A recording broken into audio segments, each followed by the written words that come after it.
كفوني كبجمتوتا في جالتمتوتا وردوتوتا وسيام بوجالت ترجمتني كم جرت فيا كيسني النجا كي قلت واقع ربي قالنا توجرا وردوتوتا كيا بقى سني بقى والمان جين يعني سنين جرا وردوتوتا كيا يفهم بكيكو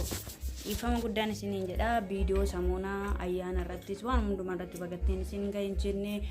مالي سبب نساو جتني باي بقى بيزي أتوقفا جولي نامني سجلي وان جروفي isin jedhamu xiqqooshi waan mana kiyya keessatti qopheeffadhe isin agarsiisan isin jedha na duukaa bu'aa hawaasa sakaan immoo yoonni bakkee kana deeme malee warreen ollaa kiyyaa jibbaasum naamni waan bananiif sagalee isaaniitiifuu baay'ee viidiyoo dalaguun danda'uun isin jedhama waan qopheesse na duukaa bu'aatti hordofaa furtii gaarii qabaadha manni kiyya keessa akkasii kun egaa ayyaana bariidha jechuudha.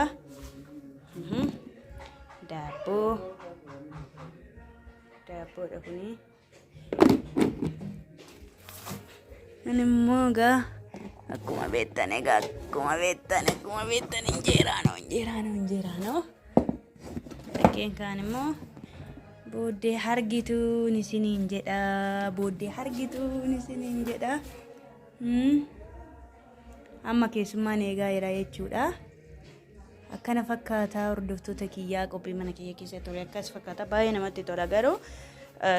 xiqqoo haala tunaaf mijanne viidiyoo waraabuudhaaf kanaaf handhiisee waxii minaamin immoo booda agarsiisaan isiniin jedha